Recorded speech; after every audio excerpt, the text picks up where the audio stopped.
During the 20th century, communism seemed to be spreading at a pace that made many believe it would dominate global politics.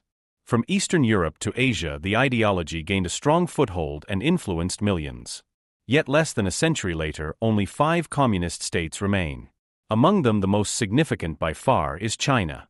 While communism declined or collapsed in most places, the People's Republic of China not only preserved a communist party structure, but also became one of the most powerful nations in the world. This leads to an important question.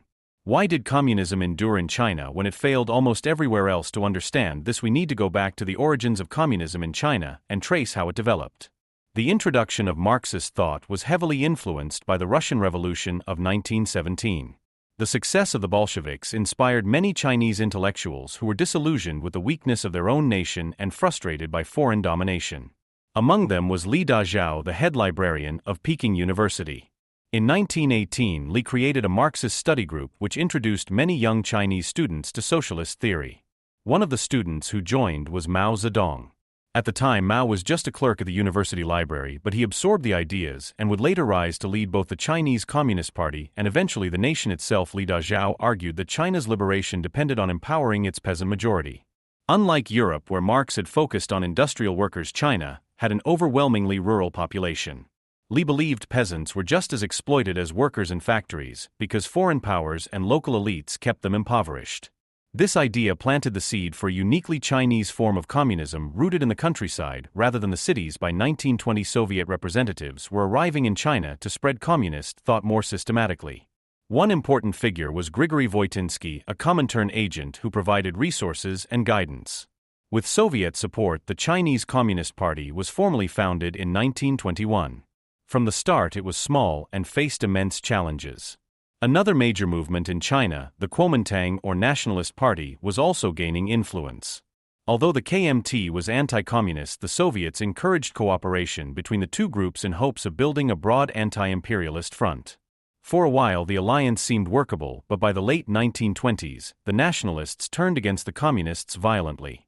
In 1927, the KMT established a new government and expelled the Communists from power.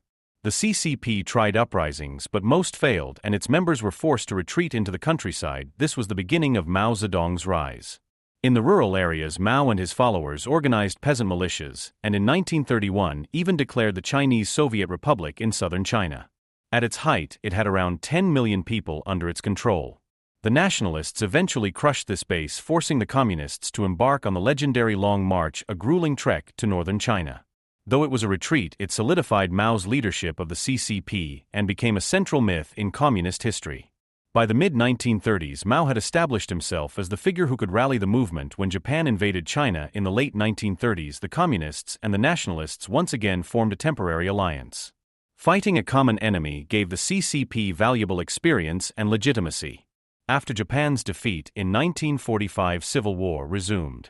This time the Communists had stronger support, especially among peasants who saw them as champions of land reform and resistance. By 1949, the nationalist government was collapsing and the Communists declared the founding of the People's Republic of China. Mao Zedong became its leader and communism was now the official state ideology. In the early years, China sought close ties with the Soviet Union. Both countries were communist, but the alliance did not last.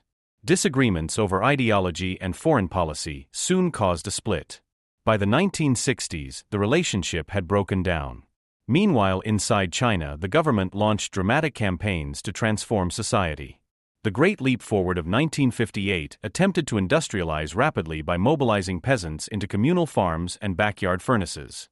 Instead, it caused famine and tens of millions of deaths.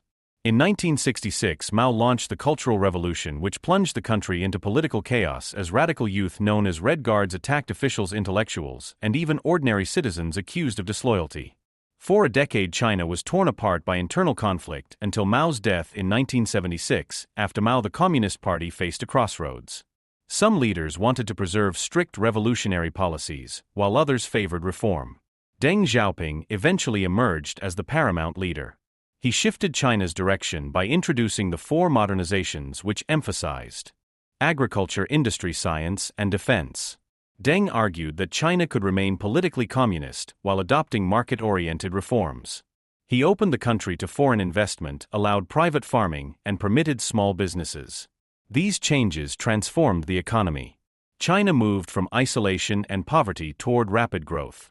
Deng is often called the architect of modern China because he laid the foundations for the prosperity that followed. By the 1980s and 1990s. China was no longer a purely communist economy. Private enterprise flourished, though, under strict limits, and foreign companies began investing heavily. The government still insisted it was socialist, but in practice it was creating a hybrid system. The party retained control over politics and key industries, while the economy adopted many capitalist features. This mixture turned out to be highly successful. From the early 1980s, when over 80% of the population lived in extreme poverty, the numbers plummeted to less than 1% by 2015. China also became the world's largest exporter. These achievements were not possible under classical communist models, which banned private profit and trade. However, the political structure remained firmly under the Communist Party. The events of Tiananmen Square in 1989 showed how determined the leadership was to suppress challenges.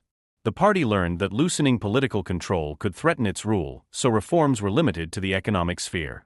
This dual system continues today. China calls itself a socialist state under the leadership of the Communist Party, but its economy functions as a blend of socialism and capitalism. This hybrid model explains why communism never collapsed in China as it did in Eastern Europe or the Soviet Union. The CCP adapted and evolved instead of holding rigidly to ideology, so is China still truly communist? That depends on how you define it. The party controls the state and proclaims itself communist. But the economy has private business competition and wealth inequality features that contradict strict Marxism.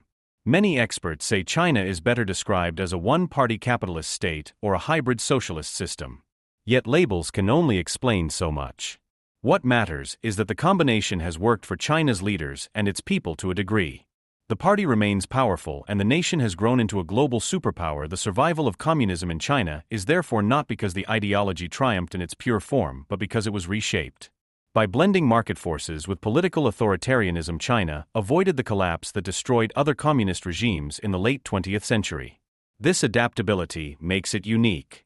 The party continues to command loyalty partly because it delivered economic growth and improved living standards.